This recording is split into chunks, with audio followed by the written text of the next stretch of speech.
China says Twitter and Facebook are restricting its freedom of speech. The Silence criminal gang has expanded internationally. Google, Mozilla, and Apple are blocking the Kazakh government's root certificate. A popular Ruby library was backdoored after a developer's account was hacked. And scammers buy ads to place their phone numbers at the top of search results.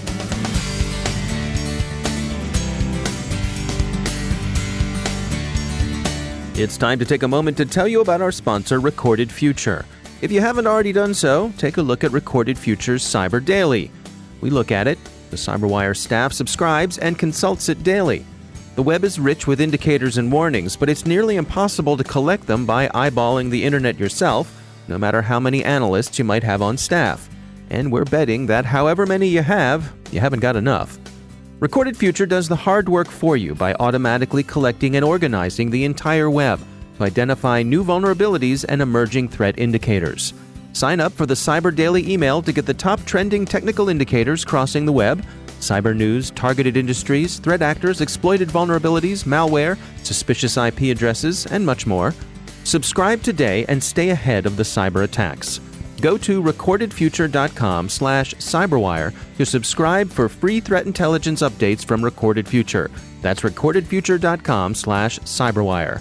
And we thank Recorded Future for sponsoring our show.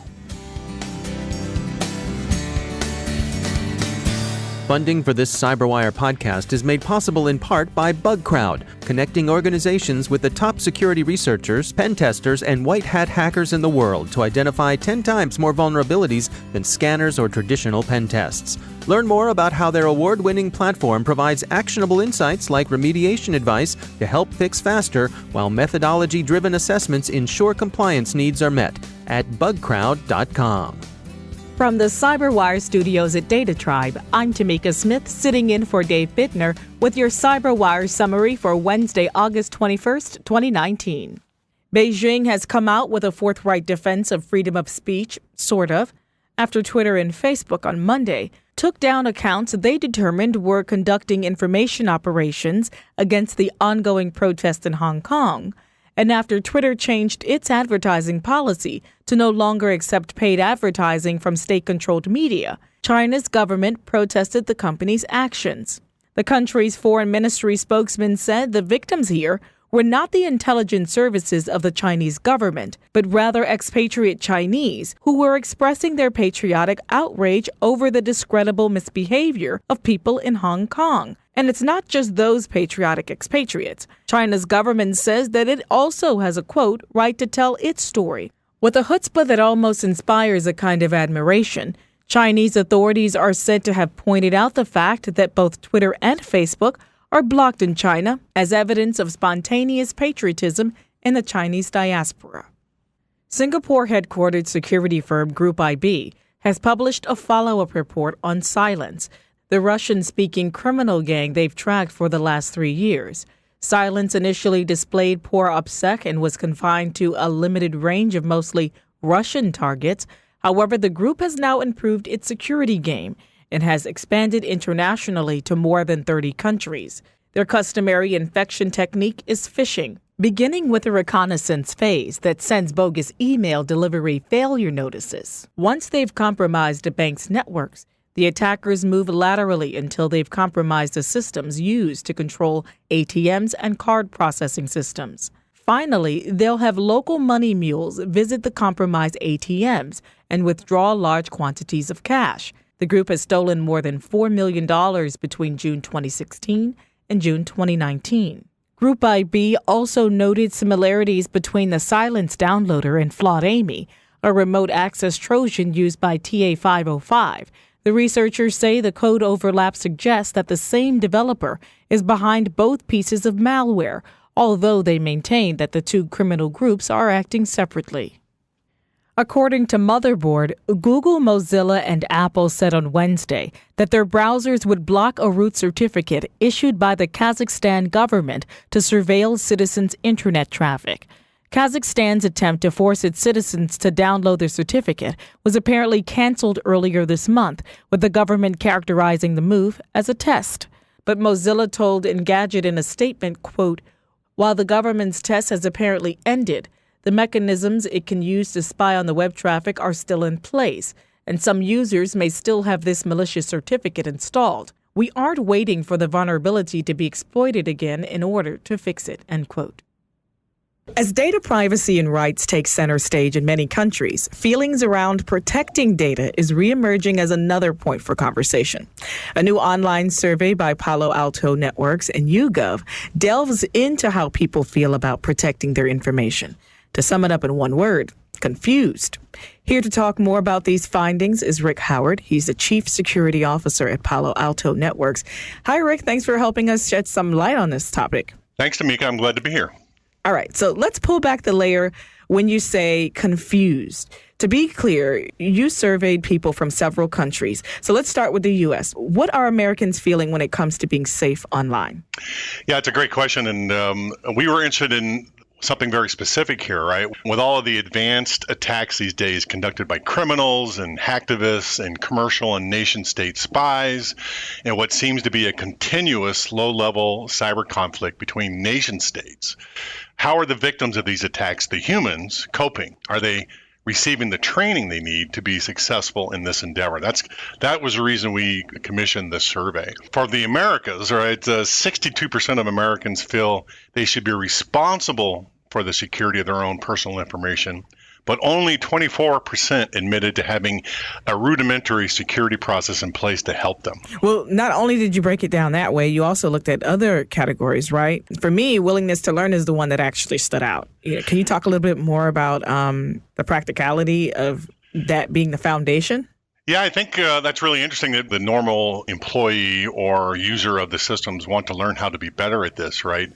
But I want to tell you, I'm kind of I'm a naysayer here, all right? Okay. The survey data confirms to me a notion that has been changing in the network defender community over the last couple of years. You know, in the old days, okay, it was common for people to accuse the user of being the problem. You know, I am sure I have said public things like, you can't fix stupid, and if you could just get rid of the weakest link, the user, we wouldn't have any security problem. As I've gotten more mature, okay, in this field, okay, it occurs to me that, you know, blaming the user for not being technical enough to see adversaries like Oil Rig and Emissary Panda and Reaper attacking their laptops, you know, that all just belongs in the pile of cybersecurity elitist BS. Okay, it just does, right? I have problems spotting malicious links in email, and I've been doing this stuff for over 20 years.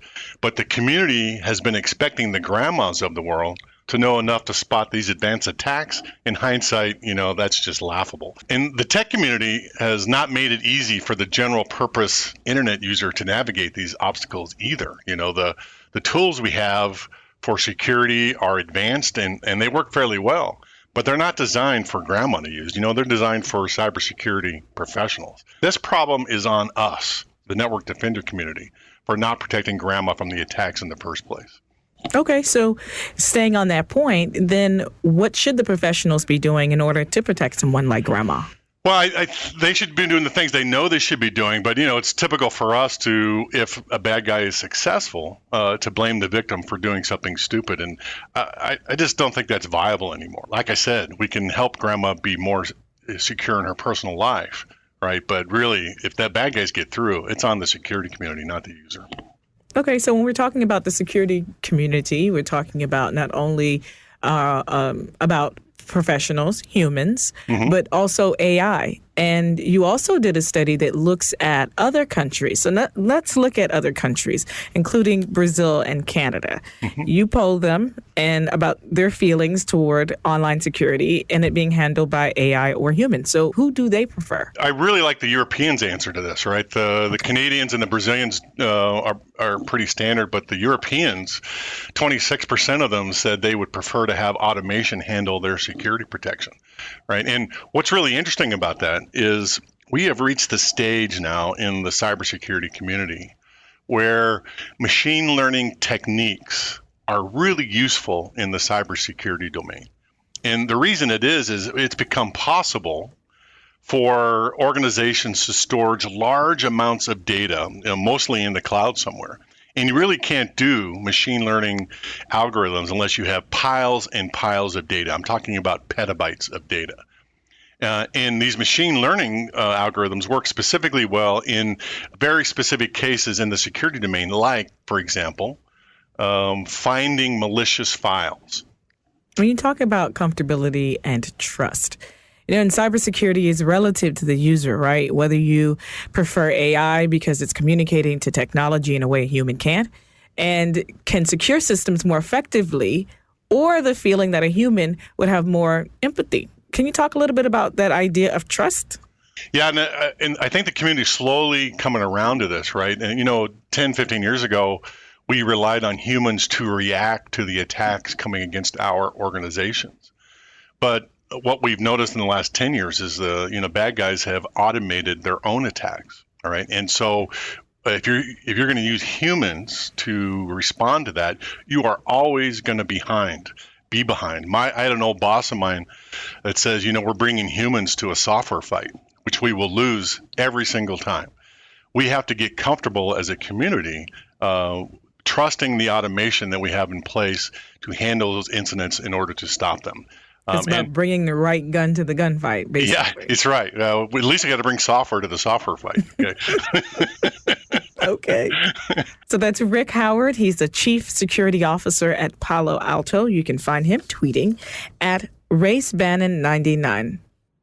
New versions of a popular Ruby library, REST client, were found to contain malicious code that allowed an attacker to collect sensitive information and run additional code on clients' machines. The code was inserted last week after a hacker compromised a RubyGems account belonging to a REST client developer. According to ZDNet, the hacker used the account to push 4 backdoored updates to the library, which were downloaded around 1,200 times.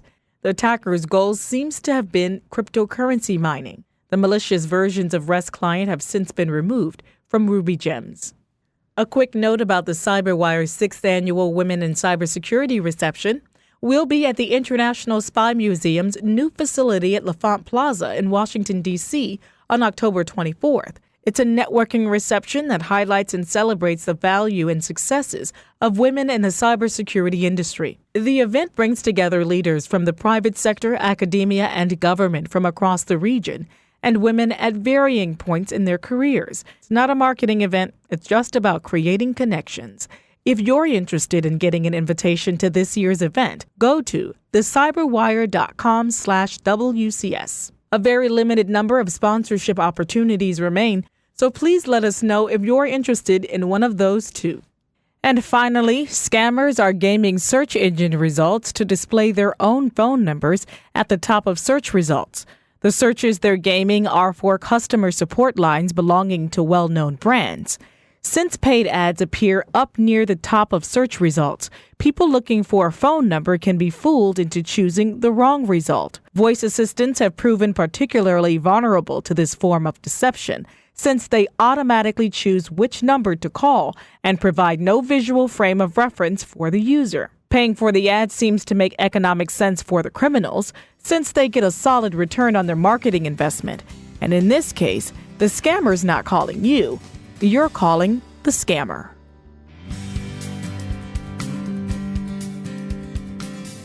And now a word from our sponsor, KnowBe4, the experts in a new school approach to manage the ongoing problem of social engineering. The scary fact is that human error is a contributing factor in more than 90% of breaches. With so many technical controls in place, hackers are still getting through to your end users, making them your last line of defense. KnowBe4 has an on-demand webinar featuring Roger Grimes, KnowBe4's data-driven defense evangelist. He'll take you through the cyber kill chain to show you how a single email slip-up can lead to the total takeover of your network. And he'll share actionable strategies you can put in place now to greatly reduce your risk.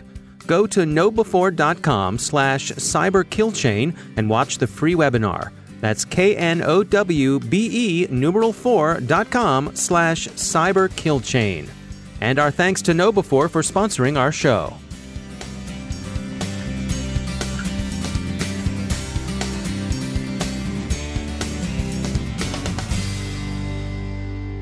And I'm pleased to be joined once again by Daniel Prince. He's a senior lecturer in cybersecurity at Lancaster University. Daniel, it's always great to have you back. I know something that you all have been tracking at Lancaster is sort of the changing nature of nation-state cybercrime and how that plays into the global economy. What can you share with us today? Thanks for having me back on. So this is an area of real interest for me. So I'm really interested in the large-scale systematic risks that come from cybersecurity in this global digital environment in which we operate.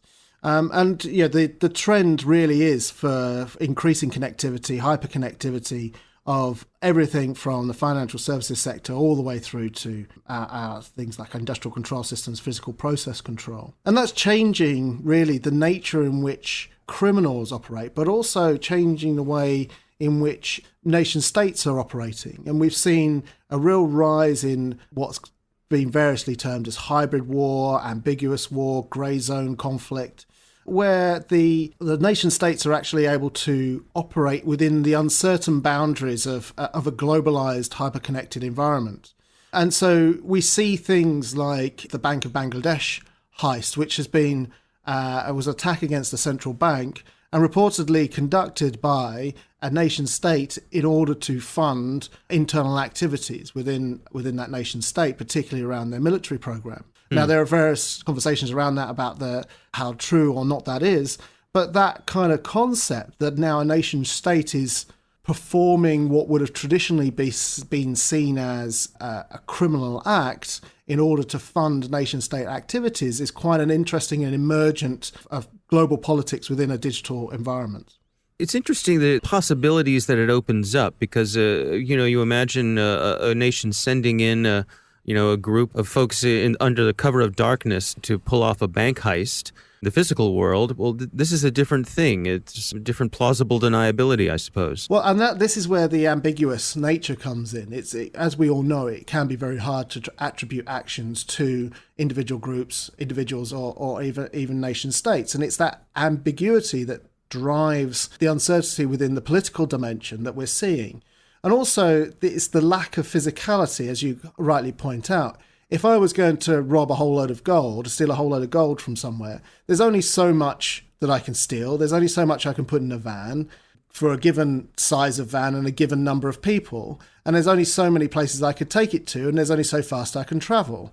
So that physical nature of stealing physical rare items, physical commodities, is very different to the digital environment. And it's not just about theft, it's about the knock-on cascading impacts of that.